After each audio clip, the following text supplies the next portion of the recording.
महीना क्रोध कर सकता है क्या कंटिन्यू? किसी ने किया है क्या बताइए? कंटिन्यू 24 घंटा। एक ने भी हैंडराइज करिए कि मैं 24 घंटा क्रोध कर सकता हूं। 24 घंटा चैलेंज है, करोड़ों की चैलेंज है। बताइए कोई है कर सकता है? तो संभव ही नहीं है, नहीं तो मर ही जाएगा, क्योंकि उसका स्वभाव नहीं है, उसकी प्रकृति नहीं है। जीव की प्रकृति शांत। तो जो स्वभाव नहीं है, विभाव है, वो अपने में आ जाता है तो मानसिक की अशांतियां भंग हो जाती। आपको आनंद क्रोध करने में आता है या शांति में जीने में आता है? चिंतन करें। किसी मनुष्य को, चाहे कोई भी समाज का हो, चाहे किसी को मानता हो या किसी धर्म को मानता हो, परंतु उसको क्रोध करना उसका स्वाभाविक धर्म नहीं, उसकी परिस्थितियां नहीं है। वह आदमी हमेशा 24 आवर्स कभी जो है क्रोध कर ही नहीं सकता है। जैसे पानी को कितना ही डिग्री उबालो, ज्यादा ज्यादा उबाल उबाल करके भाप बन करके बादल बन के फिर बरसेगा, वो पर शांति करे। वैसे जीव का स्वभाव शांत स्वभाव। अब क्षमा शब्द दिया है, ये क्षमा शब्द स्त्रीलिंग है। क्षमा का अर्थ पृथ्वी। बहुत सूक्ष्मता के साथ इसको नामकरण हुआ है। पृथ्वी क्या करता है? पृथ्वी कितना सहता है देखिए।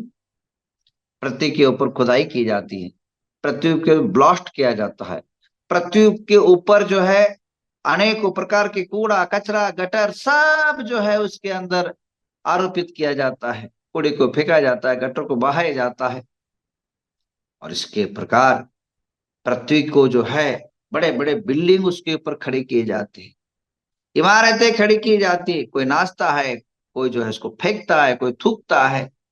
पृथ्वी कभी अपनी स्वभाव से स्थिरता से कभी अस्थिर नहीं होती।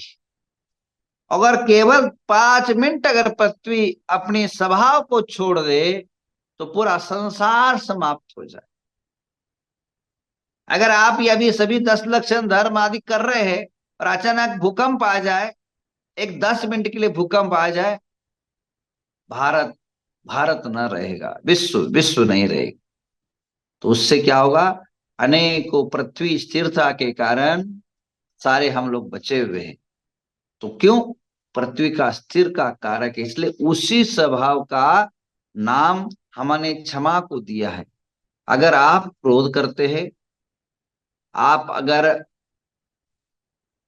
आवेश करते हैं, तो आपके जीवन के अंदर अल्लोलित कल्लोलित हो जाता है, बीपी बढ़ जाता है, शुगर बढ़ जाता है।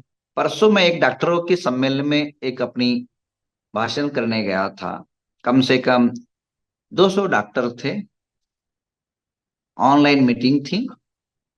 उस मीटिंग में एक सब्जेक्ट आया, क्रोध करने से हार्ट अटैक क्यों होता है।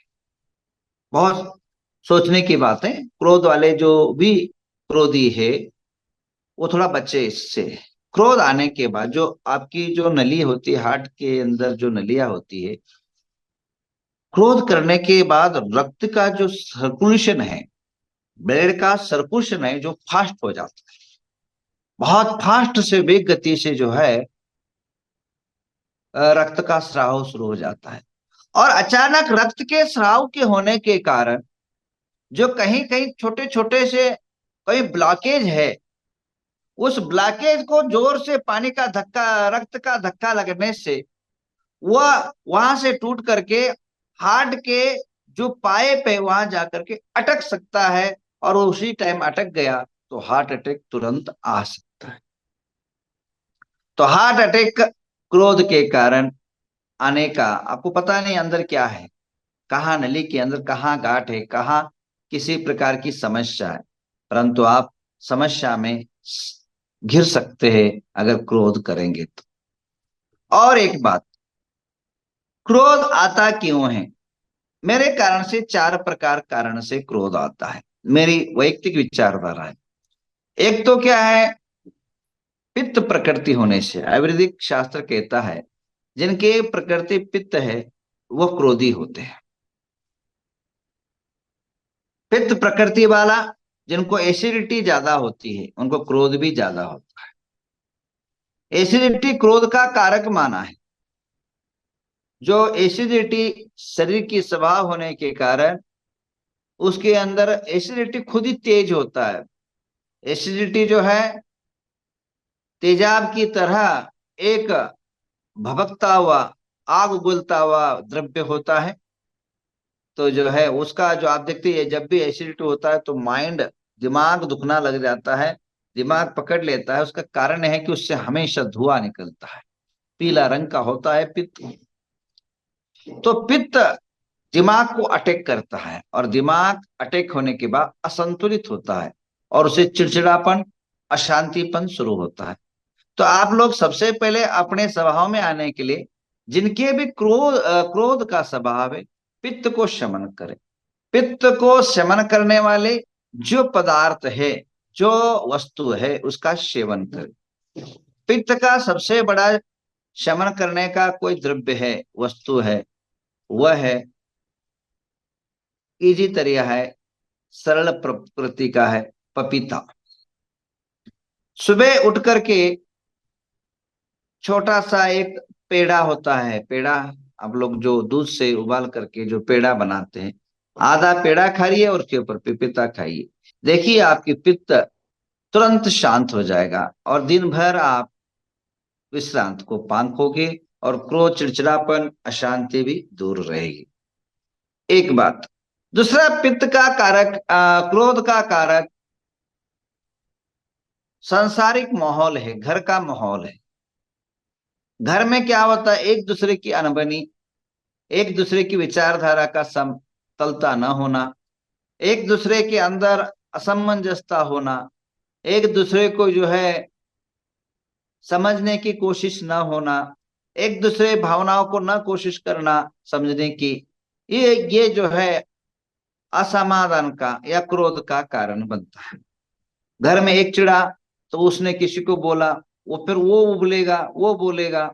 और ध्यान रखिए, हमेशा क्रोध ऊपर पर बरसता नहीं, नीचे पर बरसता है। क्रोध नीचे, और अगर आपको क्रोध आया, कोई लड़का है, वो लड़का कभी भी जो है क्रोध अपने पिताजी पर नहीं करेगा, उससे डरता है, नीचे वाले पर ही करेगा। एग्जाम्पल मानिए, अगर कोई मनुष्य है, कोई ऑफिस में काम करता है, और ऑफिस में काम करता है, और काम करते समय वहां कोई झंझट हुआ, कुछ समस्या, असमंजस हुआ, ऑफिस में किरकिरी हुई, तो फाइल पटकेगा, फाइल पर निकालेगा, और उसके बाद बहुत ज्यादा बड़ा तो बड़बड़ करता हुआ घर में आएगा, और अपनी पत्नी ने कुछ भी, अचानक समझिए आते समय एक झाड़ू भी कहीं एक उसके बाजू में रखा और उसका पैर पड़ गया, तुमको देखना नहीं, कहीं भी झाड़ू रख दे तो उस झाड़ू से पिटाई करना शुरू कर देगा। वो क्रोध झाड़ू का नहीं है, वो क्रोध रखने का नहीं, वो ऑफिस का क्रोध, वो ऑफिसरों के पास निकाल नहीं पाया, वो उसने जो है उठा करके अपनी पत्नी पर निकाल दिया। और पत्नी पति के ऊपर तो निकाल नहीं सकती है, बड़ी है, धर्म पत्नी है, धार्मिकता के साथ जीना पड़ता है, तो पत्नी जो है नीचे बच्चों पर उतार देगी।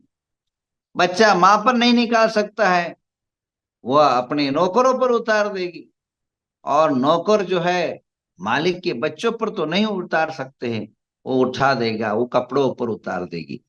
बर्तनों को जोर जोर घुस के वो बर्तन की छाली बना देगी, छलनी बना देगी, छेद बना देगी, और उस बर्तन की आकृति जो है विकृत बना देगी।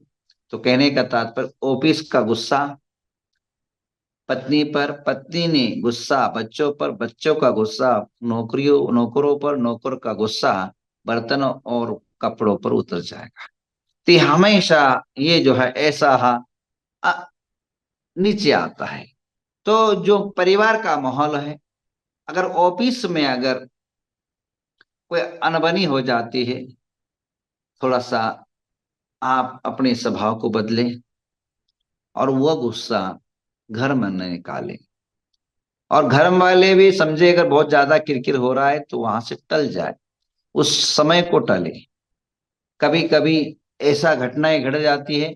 कथा, बहुत एक कथा है। एक पत्नी जो है, नमक डालना भूल कर दिया, भूल गई। पति आया, पत्नी पर गुस्सा निकालना शुरू कर दिया, खाने पर नमक नहीं है तो लात मारना शुरू कर, लात मारा, मार पिटाई कर दिया। और बेरहम मार करके खाना को अपने लाश से फेंक करके चला गया बिना खाना खाए। पत्नी को रोना आया, गुस्सा आया। क्या उसके हाथ नहीं था कि थोड़ा सा नमक अपने हाथ से डाल लेते बाजू में? पर इतना मारपीट, इतना अशांति क्यों? पर पत्नी को सहा नहीं गया, रोती हुई बिलखती हुई। और 12 साल के बाद एक छोटा सा बच्चा वहां जन्म लिया था। इन दोनों के संघर्ष के कारण बच्चा को अशांति, असमंजस सा माहौल होने लगा, और बच्चा रोने लगा, अशांति पैदा हुई। और अचानक क्या हुआ, चूल्हा जल रहा था, आग जल रहा था, और भूल से जो है उस लेडीज ने लकड़ी समझ करके अपने बच्चों को ही जो है आग में झोंक दिया। पता ही नहीं पड़ा उसको। वो माइंड इतना अशांत में हो गया था, बच्चा मर गया। तो अचानक बच्चा आग से झूल गया, पता ही नहीं पड़ा उसको। और जब पता देखा कि बच्चा अर्धमरा हो गया और अंतिम सांसों सा गिन गया और कुछ क्षण में मर गया, तो पत्नी घबरा गई। इस व्यक्ति ने तो एक नमक के कारण मेरे जान जीना हराम कर दिया, अब बच्चा मर गया तो हम क्या जिंदा छोड़ेंगे। वो ऊपर गई और अपने गले में फांसी लगा करके अपनी जीवन लीला समाप्त करी। जब पति का क्रोध शांत हो जाता है, क्योंकि ज्यादा से ज्यादा क्रोध 48 मिनट, 48 मिनट से ऊपर नहीं जा सकता है। हाँ, 1 घंटा 50 मिनट के ऊपर जा ही नहीं सकता, उसमें भी 2 मिनट कम रहता है। अंतर्मुहूर्त कहा जाता है, अंतर्मुहूर्त में शांत हो जाता है आदमी। तो घर में आया तो पत्नी को पुकारा, ना पत्नी ना बच्चा। ऊपर जाके देखा तो दोनों जो है परलोक सुधर चुके थे। तो उसने चिट्ठी लिखा था कि ऐसे घबरा के कारण मैंने कर दिया। अब बच्चा ही एक ही था, पत्नी ही जो है सहारा थी। अब मैं जीना क्या किसके